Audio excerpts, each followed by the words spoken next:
오늘 여러분 창세기 4장에 있는 말씀 보면 하나님께서 어떻게 일을 행하셨는가를 성경은 소상하게 기록을 하고 있습니다.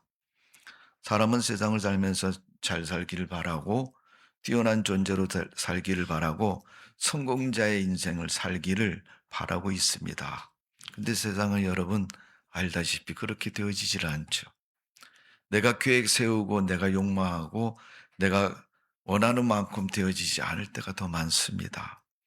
그러면 여러분 안 됐으니까 실패한 인생이냐? 그렇지는 않습니다. 우리 하나님이 계시는 한 이 땅은 하나님의 공의와 정의가 살아있는 것이고 공의와 정의가 살아있는 이 세상은 하나님의 말씀과 뜻대로 순종하며 살아갈 때 그 삶이 복 있는 삶인 것입니다.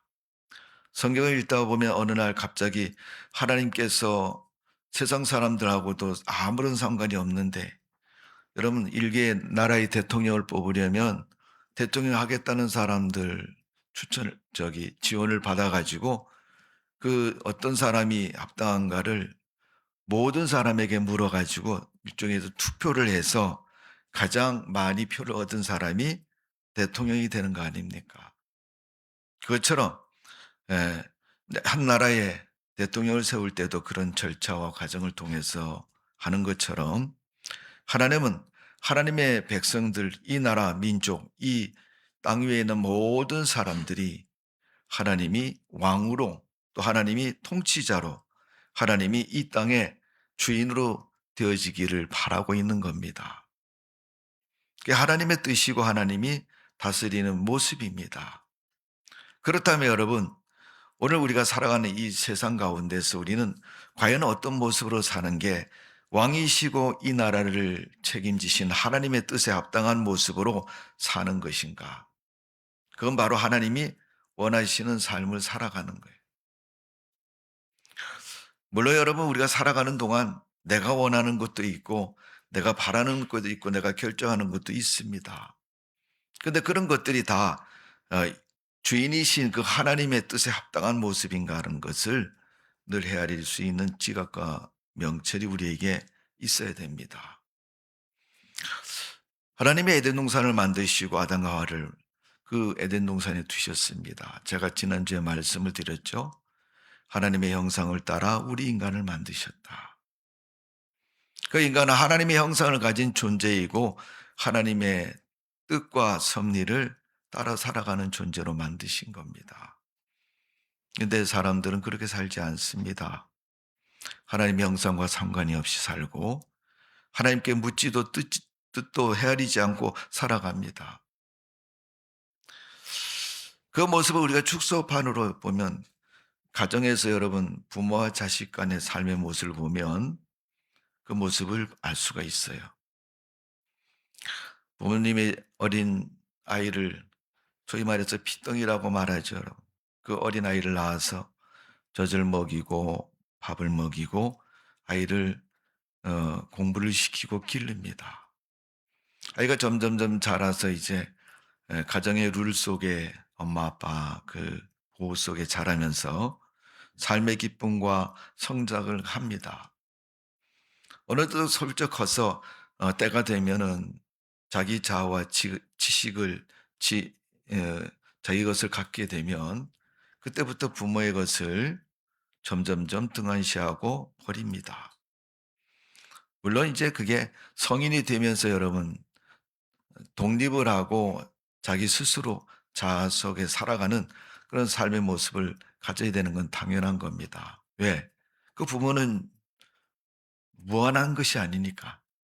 어느 때가 되면은 이제 자식이 자식으로서의 스스로 살아갈 수 있는 단계와 삶의 모습이 되면 부모는 이제 더 이상 그를 보살필 필요도 없고 그를 도와줄 필요도 없습니다.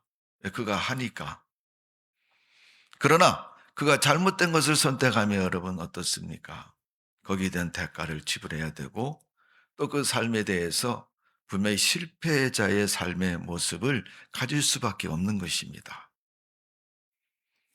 자, 오늘 성경에 보면 우리 인간들의 그런 삶의 모습을 성경은 기록을 하고 있습니다. 아담과 하와가 에덴 동산에서 하나님께서 금하신 선과 악을 아는 선악과의 나무 열매를 먹지 말라고 했을 때 아담은 그 열매를 먹었습니다. 그때 하나님이 아담을 부르셔서 너 어디 있느냐 그러니까 하나님이 두렵고 하나님을 피하여 숨어 있었습니다라고 대답을 합니다. 그때 하나님께서 왜 그러냐고 물으니까 하나님이 금하신 그 일을 내가 행하지 못하고 범하였습니다. 그 일을 따르지 못했습니다. 그때 하나님이 왜 그렇게 했냐고 이유를 물으니까 창세기 3장 12절에 아담은 이렇게 대답합니다. 아담이 이르되 하나님이 주셔서 나와 함께 하신 여자 그가 그 나무 열매를 내게 줌으로 내가 먹었나이다. 하나님께서 내게 주신 그 하와를 통해서 내가 먹게 됐다는 겁니다. 하와가 잘못했나요? 아담이 잘못했나요? 우리 한번 투표해 볼까요? 여기 보이신 분들 한번. 예. 하와가 잘못했다면 하와 쓰시고 아담이 잘못했다면 아담 쓰시고 한번 투표해 볼까요? 예. 아마 각자 자기 생각대로 나는 아담이 잘못했다고 나는 하와가 잘못했다고 말할 것입니다. 근데 그 투표 결과가 반반 똑같이 아담 반 하와 반 나왔으면 누가 잘한 건가요, 여러분? 지금 잘못했느냐 잘했느냐 이걸 끊고 따질 때 표가 많이 나온 사람 편이 여러분 잘한 것입니까? 표가 적게 나온 편이 잘못한 겁니까? 어느 쪽이 맞는 거예요, 여러분? 아담도 하와도 틀렸잖아요, 여러분. 하나님이 금하신 건 아담에게도 하와에게도 똑같이 적용이 되는 법입니다. 근데 우리는 그런 문제가 생기면 야, 이건 누가 잘못했냐 너. 너가 잘못했니? 네가 잘못했니? 아니, 나는 안 그랬어. 그러면서 서로 책임을 미룹니다. 아담이 하나님께서 물으셨을 때 아담 마치 한 말을 가만히 우리가 보면 하나님께서 내게 준 그 여자로 인해서 내가 그것을 먹게 됐습니다. 먹은 이유를 그렇게 말하고 있습니다. 우리 여러분 세상을 살면서 그렇게 살고 있지 않습니까? 우리 마음의 양심, 마음의 손을 얹고 우리 곰곰이 한번 생각해 보십시오. 무슨 문제가 발생했는데 두 사람이 앉아서 네가 그랬잖냐, 내가 그랬잖냐, 둘이 싸웁니다.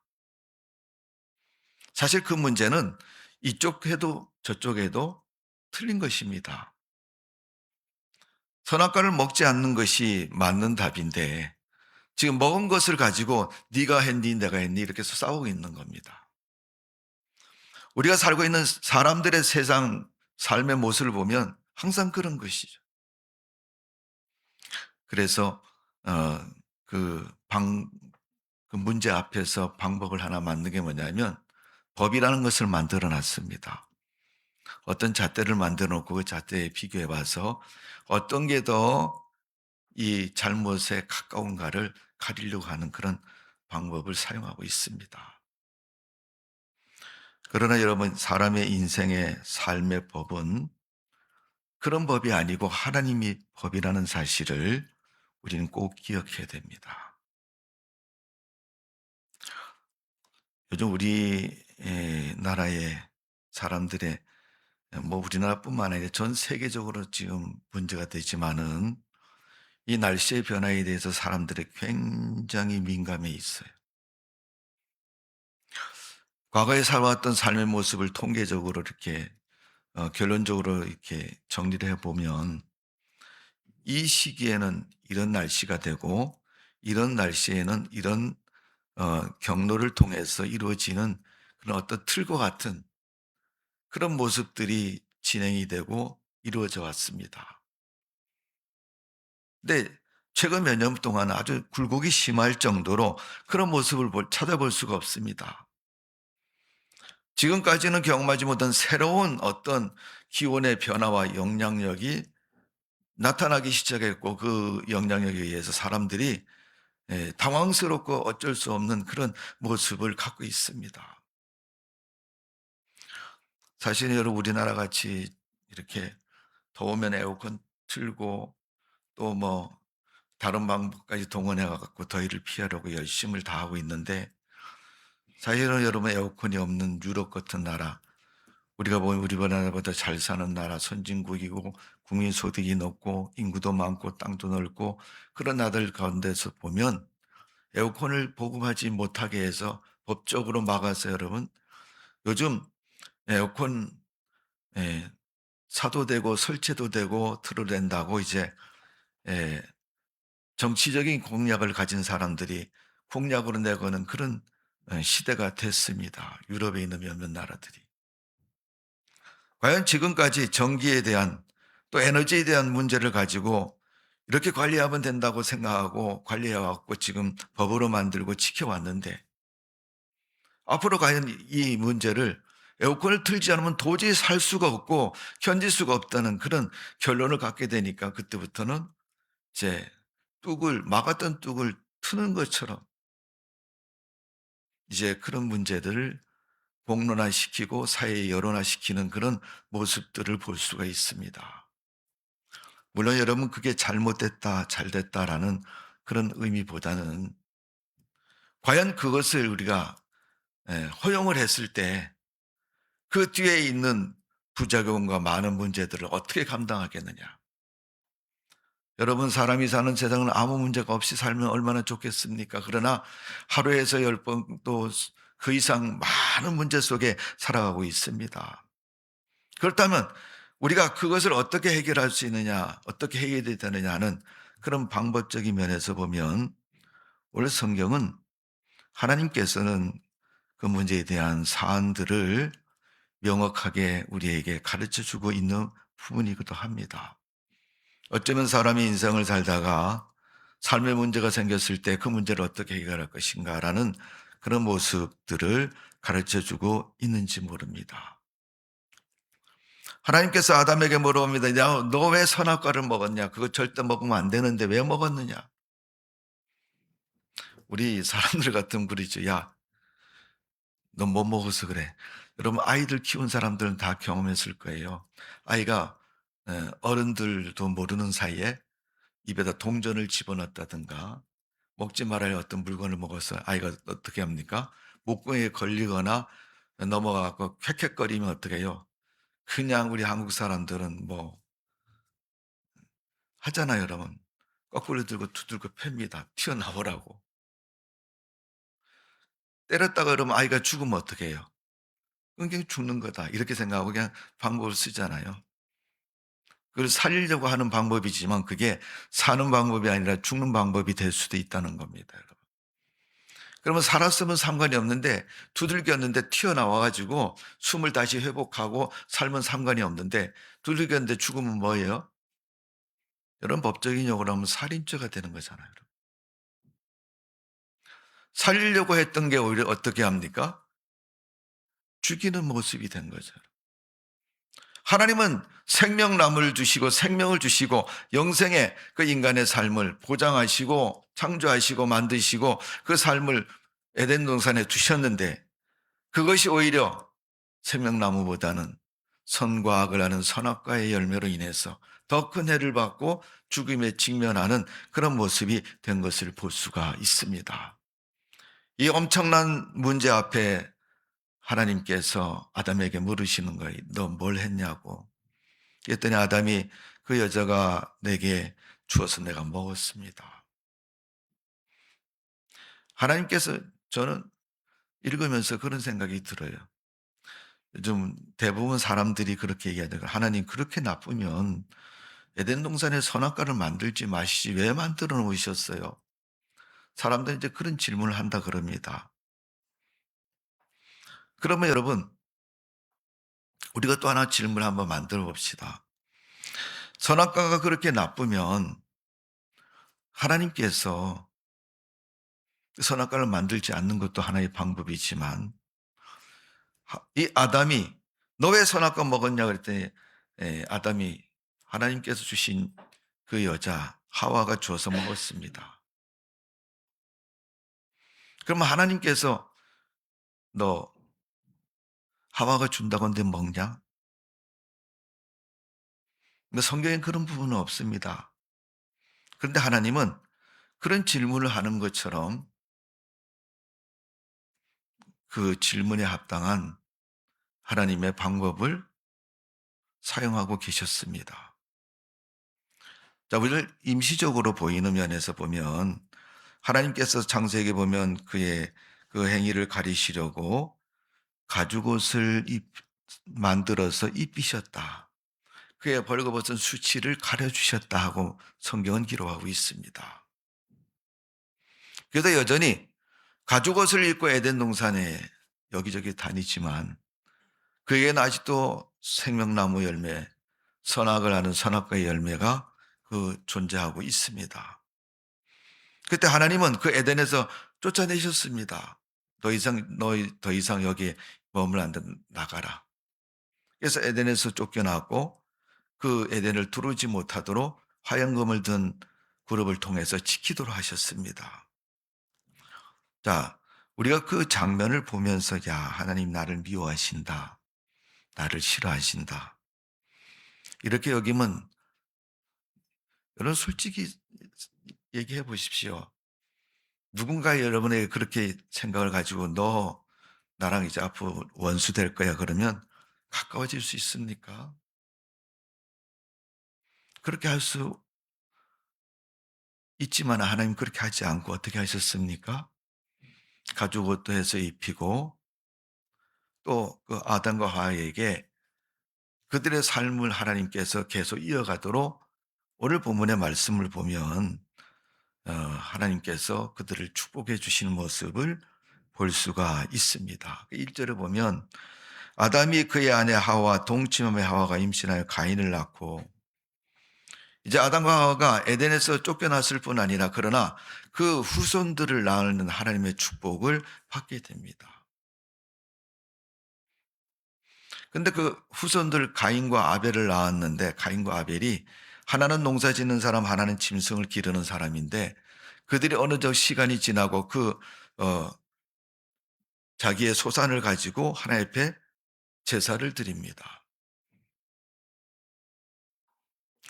그 과정은 왜 드려야 되는지 어떻게 드려야 되는지 그 과정은 전혀 설명하고 있지 않습니다. 그러나 그들은 지금 하나님을 경외하고 하나님을 제사드리고 이건 하나님이 주신 것이고 하나님의 은혜가 있음을 고백하는 그런 예배를 드린 것입니다.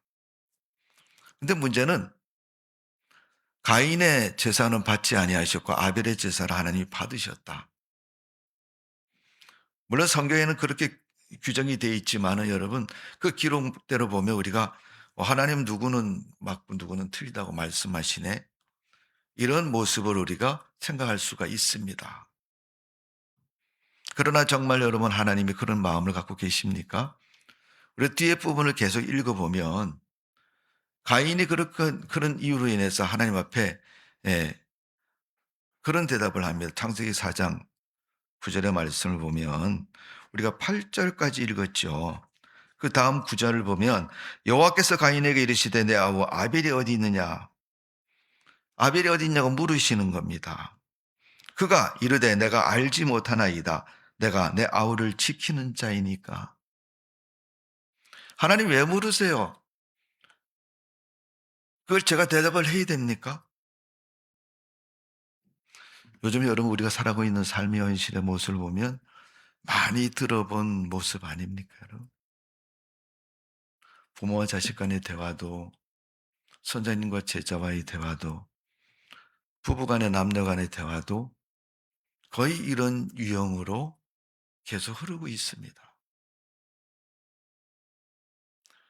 최초의 살인자로 기록된 가인, 그를 찾아와서 하나님이 가인아, 네 동생 아벨 어디 갔어? 여러분 하나님이 몰라서 물으신 건 분명 아닐 겁니다. 근데 그 형에게 물어보는 거죠, 여러분. 몰라서 묻는 게 아니면 하나님의 의도와 방법은 뭘 의미하고 있습니까, 거기서? 오늘 여러분, 우리가 살아가는 삶의 모습, 눈에 보이지 않을 수도 있고, 예, 공간을 초월해서 알 수도 없는 그런 일들이 우리 삶 속에 늘 있습니다. 그렇다면 그것을 보시는 분은 하나님이시고 그걸 아시는 분은 하나님이시면, 하나님께서 만일 가인에게 말씀하신 것처럼 우리에게 찾아오셔서 아무개야 너는 왜 그렇게 했느냐고 묻는다면 우리는 뭐라고 대답을 하겠습니까, 여러분? 그들은 범죄한 후에 여러분 에덴 동산에서 무화과 잎으로 치마를 엮어서 입었습니다. 그래도 그 부끄러움과 수치는 여러분 시간이 지나면서 점점 드러나고 보여질 수밖에 없습니다. 그 당시는 아무도 못 봤다고 생각하지만 여러분, 그것이 시간이 지나면 그 부끄러움이 무화과 잎이 말라서 떨어지고 드러나는 것처럼 우리 인생의 삶의 모습, 누가 아무도 못 봤고 누가 아무도 모르니까 모른다고 여기 생각할지 모르지만, 시간이 지나고 때가 지나면 그런 것들은 수면 위로 드러나고 보여지는 걸 볼 수 있습니다. 그때 하나님은 그 부끄러움을 가려주시려고 가죽 양을 잡아서 가죽 옷을 입혀서 그의 부끄러움을 가려주셨습니다. 이 가죽 옷은 무엇을 의미합니까, 여러분? 예수님의 십자가의 사랑을 의미하고 있습니다. 눈으로 볼 때는 양이 죽어서 가죽 옷을 입힌 것으로 보이지만, 우리 하나님은 그 희생을 통해서 그들의 부끄러움을 가려주신 그 모습, 성경에서 말하고 있는 이 가죽 옷의 의미는 주님이 우리를 위해서 죽으신 십자가의 사랑을 가르치고 의미하고 있는 것입니다. 이 십자가의 사랑은 영원한 속죄고, 그 영원한 속죄는 일시적인 방법이 아닙니다. 여러분, 이 가죽 영원한 속죄의 옷을 성경은 우리 인간의 삶과 동시에 기록을 하는데, 하나님 나라에 가는 천국 백성들, 하나님의 사람들에 대한 기록된 요한계시록의 말씀을 보면 그 옷을 세마포 옷이라고 말하고 있습니다. 요한계시록 19장 8절에 보면 그에게 빛나고 깨끗한 세마포 옷을 입도록 허락하셨으니 이 세마포 옷은 성도의 옳은 행실이로다. 여러분, 성도의 옳은 행실은 언제 무엇을 말합니까? 네가 세상을 사는 동안 네가 옳고 바르게 살아야 된다는 것을 의미하고 있는 거예요. 마태복음 보면 여러분, 예수님께서 아주 강한 어조로 말씀하시잖아요. 권력을 가지고 돈을 가지고 세상을 휘두르고 호령하는 사람들의 아첨 같은 눈초리를 바라보지 말고 거기에 머리 숙이지 말고, 이 세상에 권세를 가지고 세상을 멸하고 심판하시는 하나님 앞에 너희가 바른 믿음으로 주님을 바라보고 살아가라고 말하고 있습니다. 그 예수님께서 너희 이름이 하늘나라의 생명책에 기록된 것으로 기뻐하지 말고 그것을 가지고 심판하시는 그분을 믿는 그 믿음으로 기뻐하라고 말씀하고 있습니다. 우리는 성경을 읽고 다 알고 있지만은, 하나님이 우리를 구원하신다는 사실을 알고 있지만은, 우리는 그 하나님의 구원에 대해서 얼마나 내 삶 속에, 내 인생 속에서 기뻐하고 누리고 살아가고 있습니까? 교회를 다니고 하나님을 믿으면서 여러분, 내가 세상적인 즐거움과 소망을 바란다면 그곳에는 그것이 없을 것입니다. 그러나 하나님을 믿는 믿음에 하나님이 주시는 은혜와 하나님이 주신 성령의 역사를 통해서 날마다 믿음의 삶을 누린다면 그 삶은 우리 인생을 책임져 주시고 우리 인생을 기쁘고 좋은 삶으로 만들어 주실 줄로 믿습니다. 그게 하나님의 방법입니다. 계시록에 있는 세마포 옷처럼 성도가 입어야 할 옷은 세마포입니다. 그래서 성도는 세상을 옳게 살아야 되고 바르게 살아가야 됩니다. 요한계시록 19장 8절에 있는 성도의 옳은 행실, 세마포 옷을 입도록 허락하셨다. 그 주님이 허락하신 그 옷을 입고 여러분 하나님 나라에 들어갈 수 있는 주님의 백성 되어지기를 주님의 이름으로 축원합니다. 그러면 여러분 세마포옷이 우리가 실제적인 성경 이야기 속에 우리가 한번 보면 그 말씀을 우리가 의미할 수가 있습니다.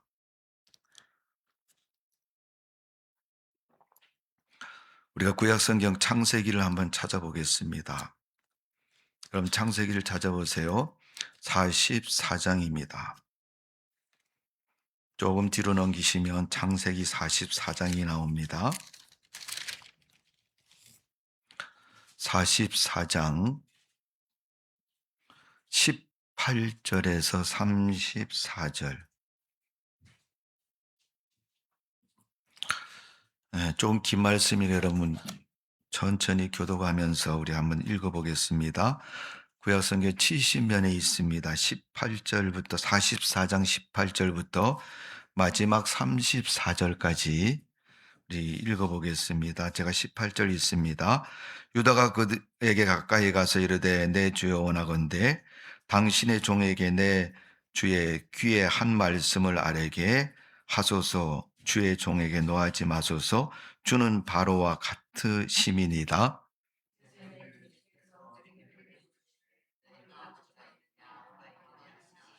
우리가 내 주께서 아뢰되 우리에게 아버지가 있으니 노인이요 또 그가 노년에 얻은 아들 청년이 있으니 그의 형은 죽고 그의 어머니가 남긴 것은 그뿐이로다. 그의 아버지가 그를 사랑하나이다 하였더니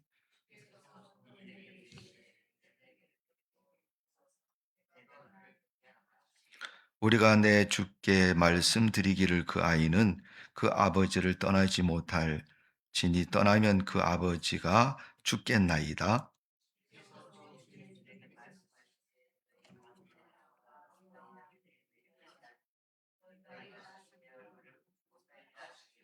우리가 주의 종 우리 아버지에게로 도로 올라가서 내 주의 말씀을 그에게 아뢰었나이다.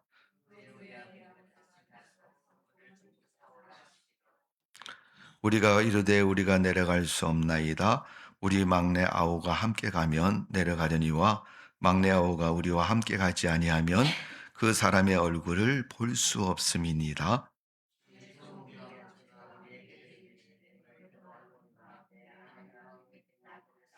하나는 내게서 나갔으므로 내가 말하기를 틀림없이 찢어져 죽었다 하고 내가 지금까지 그를 보지 못하였거늘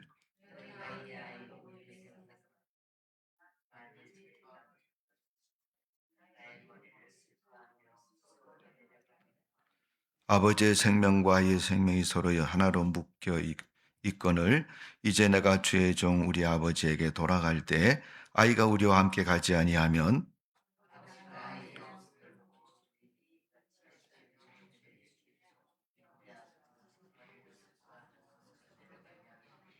주의 종이 내 아버지에게 아기를 담보하기를 내가 이를 아버지께로 데려오지 아니하면 영영이 아버지 죄짐을 지리이다 하였사오니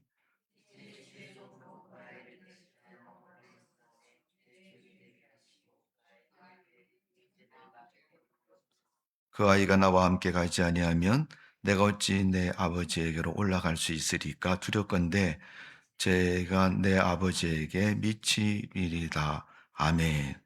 자, 이제 그 후에 45장 또 1절부터 15절까지 계속 교독을 합니다. 제가 1절 읽습니다. 요셉이 시종하는 자들 앞에서 그 정을 억제하지 못하여 소리 질러 모든 사람을 자기에게 물러가라 하고 그 형제들에게 자기를 알리니 그때 그와 함께한 다른 사람이 없었더라.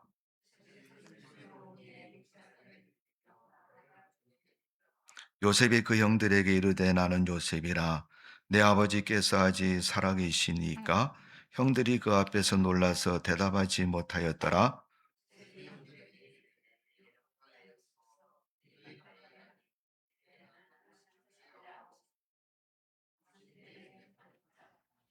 당신들이 나를 이곳에 팔았다고 해서 근심하지 마소서. 한탄하지 마소서. 하나님의 생명을 구원하시려고 나를 당신들보다 먼저 보내셨나이다.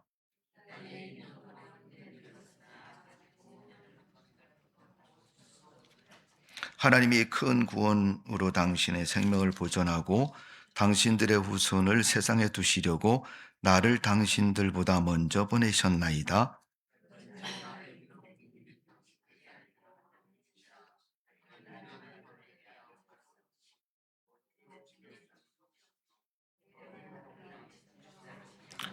당신들은 속히 하나님께로 돌아와서 이르기를 아버지 아들 요셉의 말에 하나님이 나를 애굽 정국의 주로 세우셨으니 지체 말고 내게로 내려오사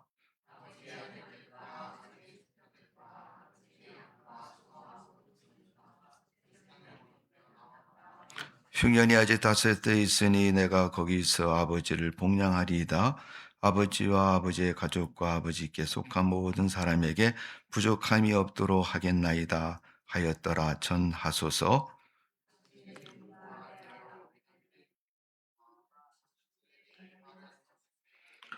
당신들은 내가 애굽에서 누리는 영화와 당신들은 본 이 모든 것을 다 아버지께 아뢰고 속히 모시고 내려오소서 하매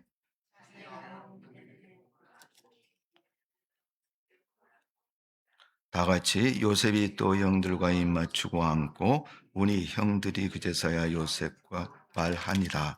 아멘. 자, 우리가 창세기 44장 30, 10, 18절 18절부터 45장 15절까지 쭉 읽어봤는데 이 장면이 무슨 장면이에요? 요셉이 애굽에 내려가서 종으로 팔려서 애굽의 총리가 됐죠. 그때 온 세상의 기근으로 다 죽게 생겼는데 아버지가 자기 자식들을 보냅니다. 10명의 아들을 애굽에 보내서 가서 곡식을 사갖고 오너라.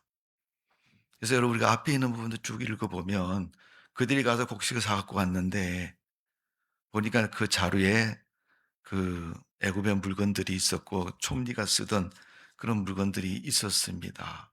놀랬죠, 굉장히. 그런데 이제 식량이 떨어지니까 또 식량을 구하러 갔더니 그때 총리가 뭐라 그러냐면 일전에 1차 방문했을 때 파악한 가족의 상황을 가지고 너희 형제가 다냐? 아직 하나가 더 있는데 막내는 집에 있습니다. 그러면 막내까지 데리고 가라. 그래야지 내가 먹을 것을 주겠다. 그렇게 해서 다시 그 막내를 데리고 애굽을 찾아갑니다.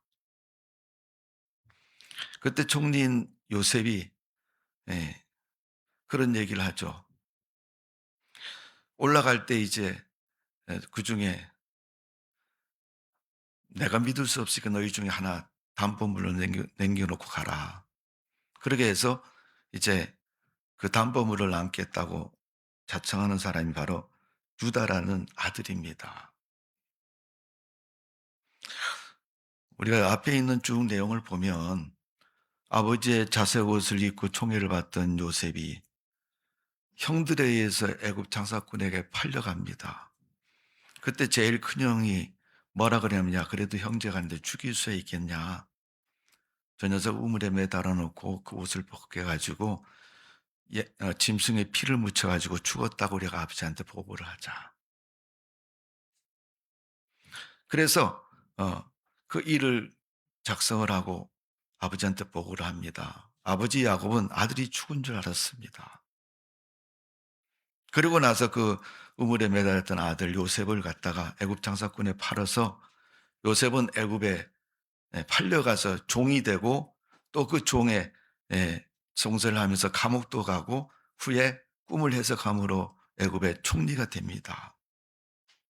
애굽에 식량이 있다는 사실을 안 이 야곱이 아들들을 보냈지만 그 아들들이 식량을 사오고 나서 두 번째 식량이 떨어져 사러 갈 때 막내까지 다 데려오라고 말하니까 그 형제 중에 유다가 그러면 내가 담보물을 잡혀 있을 테니까 나머지 형제들 다 올려보내시라고. 그러면서 그 형제들을 살리려고 자기가 그 죽음의 자리에 자처를 합니다. 결국 이제 형제들을 다 데리고 애굽에 내려왔지만 그 형제들 앞에서 요셉이 자기 형제들 11명을 앉혀놓고 대화를 하다가 이제 45장 1절에 보면 요셉이 시중하는 자들 앞에서 그 정을 억제하지 못하여 소리질러 모든 사람을 자기에게 물러가라 하고 그 형제들에게 자기를 알리니 그때에 그와 함께한 다른 사람은 없었더라. 2절에 보면 요셉이 그 형제들에게 이르되 나는 요셉이라 내 아버지께서 아직 살아계시니까 형들이 그 앞에서 놀라서 대답하지 못하니라. 결국 요셉이 자기 신분을 이제 형제들에게 밝힙니다. 그 형제들을 시험했을 때 그 형제들은 다 식량을 구해서 이제 먹을 걸 얻었으니까 이제 가서 그냥 먹으면 된다. 이러고 자기 고향에 돌아가고 자기들 위치로 가겠지만은 그 형제들이 다시금 식량을 구해야 되고 또 먹을 것을 구해야 되는 그런 긴 환란 속에 있을 때 자기 형제들을 위해서 누군가 담보가 돼야 될 사람을 찾을 때 그 형제가 그 담보 속에 내가 그러면 여기 남겠다. 우리 나머지 사람은 다 살려달라. 이렇게 제안을 하고 또 그 가운데서 요셉이 그 모습을 보고 나서 그의 마음이 달라지고 그의 마음이 그 형제를 사랑하는 마음으로 돌아서는 모습을 볼 수 있습니다. 우리가 45장을 읽었는데 쭉 뒤에 계속 읽어보시면 요셉이 형제들에게 그런 말을 합니다. 아버지 잘 계시니? 예, 잘 있습니다. 그 막내도 잘 있니? 잘 있습니다. 그 형제들에게 예, 자기가 요셉이고 그때 너희들이 팔아버린 그 아우라고 말을 하고 그들에게 용서를 해주죠. 하나님이 이유가 있어서 지금 이렇게 만드셨다. 단순히 인간적인 생각을 가지고 사람의 모습을 가지고 말하면 야 저것들 감옥에다 쳐넣어라. 내일 아침에 다 형을 집회고 다 목을 잘라버려라. 그렇게 한들 여러분 누가 못하겠습니까? 애굽의 총리인 요셉의 말인데. 그런데 그 요셉은 이 어려운 가운데서 하나님이 나를 애굽에 먼저 보내서 우리 가족을 살리고 하나님의 은혜를 그대로 두셨음을 고백을 하는 거죠. 여러분 인생을 사는데 좋은 일만 있습니까? 어려운 일도 있습니다. 내가 잘하기만 합니까? 잘못할 수도 있습니다. 그런데 그런 사건 속에서 그 이야기 속에서 요셉이 그의 눈으로 보는 것은 바로 하나님이었습니다. 그리고 자기 가족을 위해서 형제들을 위해서 자기가 담보문제였던 유다의 그 고백을 듣게 됩니다. 여러분 요셉 마음속에 두 가지 마음이 있어요. 하나님의 사랑의 구원의 은혜의 마음을 이미 알았고 그 현실 속으로 와서 형제들 중에 누군가가 담보물을 제공했을 때 그 형제 중에 유다가 자기가 하겠다. 그의 희생의 모습으로 형제를 살리겠다는 그의 희생적인 사랑의 모습을 보고 요셉은 감정을 억제하지 못하고 그 사실들을 형제들에게 솔직하게 이야기를 합니다. 그러면서 과거에 있었던 그 문제들을 용서해 주고 다시 화해하고 다시 그를 어떻게 해요? 하나님의 자녀로 우리 한 형제로 회복을 해서 이제 아버지에게 올라가서 아들 요셉이 애굽의 총리니까 걱정하지 마시고 오시라 그래라. 내가 애굽에 가까운 땅에서 부모님과 형제들을 복양하겠다. 그러면서 애굽으로 초청을 합니다. 성도 여러분, 하나님께서 아담에게 찾아오셔서 야 아담아, 너 왜 그 먹었냐? 동생을 죽인 가인에게 찾아오셔서 하나님께서 물으시는 겁니다. 너 동생 아벨 어디 있느냐? 가인에게 물었더니 창세기 4장 9절에 보니까 가인은 그렇게 대답합니다. 내 아우 아벨 어디 있느냐 물으니까 내가 알지 못합니다. 내가 아우를 지키는 사람입니까? 나와 상관없고 내가 하지도 못하고 내가 상관도 없는 그 일을 왜 내게 책임을 전가하고 내게 묻습니까? 정말 여러분 우리가 살아가는 삶의 모습 내가 아니라고 생각해도 여러분 그게 정말 아닌 게 아닙니까 여러분? 그건 아니잖아요 여러분. 우리는 눈앞에 보이는 것이 전부라고 여기지만 하나님 우리 인생 전체를 다 보고 계시고 알고 계시는 분입니다. 사람들은 작은 잣대지만은 법이라는 잣대를 가지고 A라는 사람과 B라는 사람 누가 잘못했느냐를 서로 나누려고 이야기를 합니다.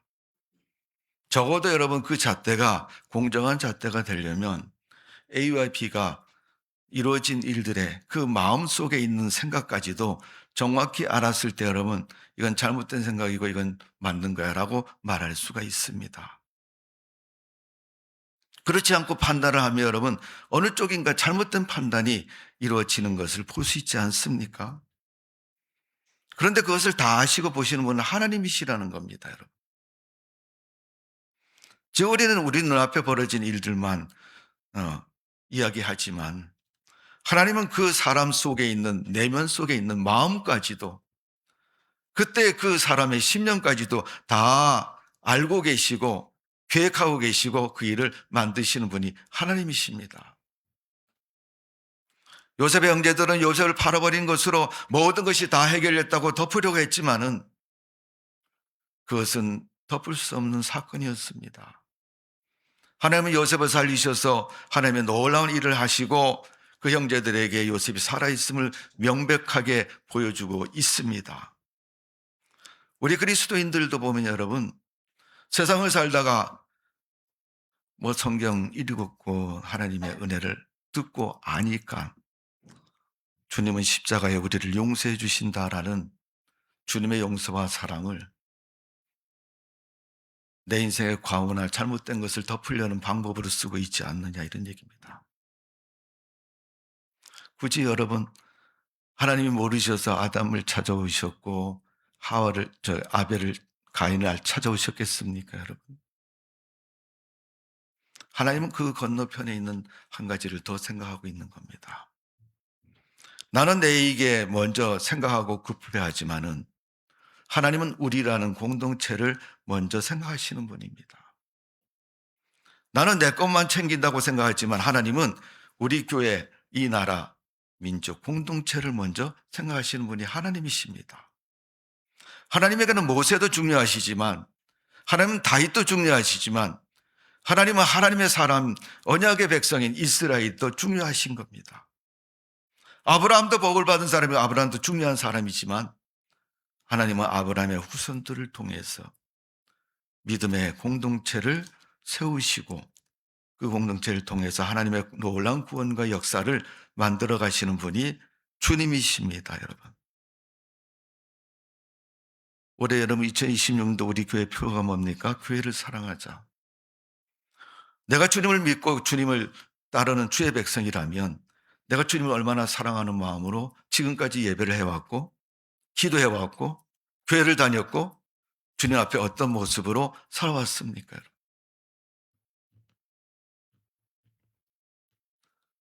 아담이나 가인처럼 하나님 앞에 그런 고백으로 그냥 살아왔다면 나를 먼저 생각하시고 공동체를 생각하시는 하나님의 은혜 속에 살아갈 수 있는 우리의 삶의 모습이 바뀌어져야 될 줄로 믿습니다. 내 생각이 하나님의 뜻이라고 말하지 마십시오. 하나님은 하나님 백성을 먼저 생각하십니다. 그리고 하나님의 말씀, 하나님의 언약, 하나님의 약속을 먼저 생각하시는 분이 주님이십니다. 우리는 하나님의 약속과 언약을 수없이 헤아릴 수 없을 만큼 다 망가뜨리고 다 허물어버리고 다 황폐화시키면서도 하나님 제가 뭘 잘못했습니까? 라고 말한다면 여러분 그 믿음의 앞뒤가 안 맞는 그런 모습 아닙니까 여러분? 유다의 희생은 하나님의 모습이고 형제를 구원하는 믿음의 모습이었습니다.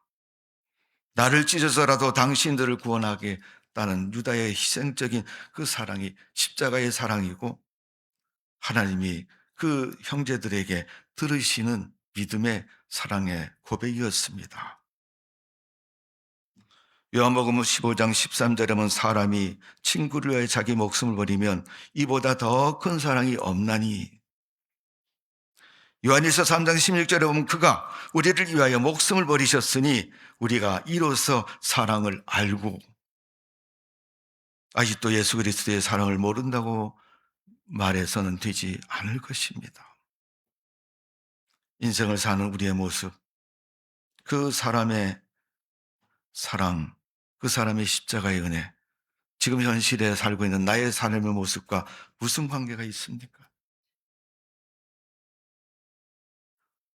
우리는 교회를 수없이 문턱을 출입하면서 예수님의 십자가를 말하고 하나님의 사랑을 말하고 믿음을 말하고 또 거기다가 우리가 뭐 봉사한다, 뭐 한다, 뭐 한다 하면서 주님의 거룩함을 말해왔던 우리들이 정말 하나님의 그 크신 사랑을 얼마나 우리가 이해하고 그 삶 속에 우리가 살고 있는가를 우리 자신이 스스로 돌아보고,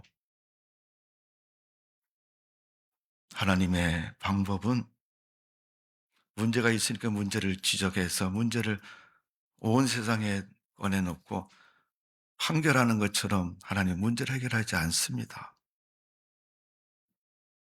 하나님은 가인의 잘못을 아시고 그가 세상에 뛰쳐나가서 하나님 말씀하시잖아. 너는 땅을 경작하는 사람인데 땅이 저주를 받아서 소출을 못 낸다. 가인의 삶은 점점 쪼그라들었고 황폐해들었고 먹을 것이 없는 삶이 됐습니다. 지나가는 사람, 오가는 사람들이 가인을 다 못 살게 굽니다. 그때 하나님이 가인에게 표를 주면서 가인을 해하는 자는 내가 가만히 두지 않겠다. 보호하시겠다고 약속하셨고 그의 모든 것을 지켜주셨습니다. 그러면 여러분 가인은 속으로 그렇게 하나님이 이제야 나를 도와주시는구나. 그렇게 사는 건 여러분 불신의 삶인 거예요. 우리가 성경을 계속 읽어보시면 창세기 4장에 있는 말씀을 읽어보시면 하나님께서 그 죽은 아벨 대신에 아담과 하와가 또 자녀를 낳았는데 하나님이 셋이라는 자녀를 주십니다. 그리고 또 쭉 내려가시면 4장에 우리가 읽은 26절의 말씀을 보면 셋도 아들을 낳고 그 이름을 에노스라 불렀으니 그때 하나님 비로소 여호와의 이름을 불렀더라. 에노스가 태어났을 때 하나님의 이름을 불렀다 이렇게 표현하고 있어요. 에노스가 누굽니까? 후손이죠. 아담의 후손인데 에노스 때 여호와의 이름을 불렀다는 하나님을 경외하고 하나님을 섬기고 믿었다는 얘기입니다. 하나님은 아담과 하와에게 가인과 아벨을 줬지만 실패한 후에 너 가인 너 동생 죽였으니까 벌 받아. 이렇게 하지 아니하시고 또 새로운 시인 셋을 주셨습니다. 셋을 준 후에 셋을 통해서는 다른 기록이 없습니다. 그런데 그 후손들에 대한 기록이 또 나오는데 에노스가 나옵니다. 하나님이 원하시는 건 하나님의 이름을 부르기를 원하고 하나님을 믿기를 원하고 하나님의 뜻을 순종하는 자를 원하시는 겁니다.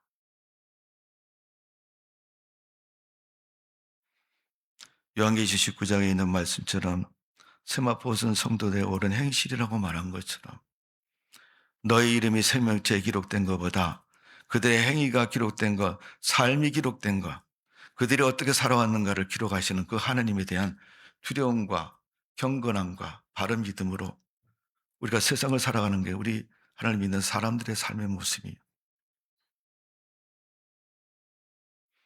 하나님 그 방법을 원하시고 계십니다. 누가 얼마나 화려하게 살았는가, 누가 성공했느냐, 누가 교회를 얼마나 오래 다녔느냐, 누가 직분이 뭐냐, 이거보다는 하나님의 사람으로 세계를 사는 그런 백성들이 되기를 원하고 계시는 거예요. 오늘 여러분 에노스가 하나님의 이름을 부른 것처럼 우리가 하나님을 부르고 하나님의 은혜를 사모하고 하나님의 거룩한 믿음 속에 세상을 살아가는 성도의 삶 되시기를 주님의 이름으로 축원합니다. 기도하겠습니다. 고마우신 하나님, 세상 사는 누구도 잘난 사람 없고 훌륭한 사람 없고 다 보면 죄인이고 사도 바울이 로마서에서 기록한 것처럼 우리는 하나님 앞에서 그런 모습으로 살아가고 있습니다. 그럼에도 하나님은 악한 세상을 향해서 사람들을 골라서 구별해가지고 심판하시기보다는 하나님의 거룩한 은혜를 더 주셔서 그가 그 은혜로 말미암아 온 세상의 빛과 소금의 역할을 감당하며 사는 성도의 삶이 되기를 원하고 계십니다. 오늘도 그런 믿음 갖게 해주시고 그런 믿음의 삶을 살 수 있도록 우리를 복 주시고 힘 주시고 하나님의 은혜를 베풀어 주옵소서.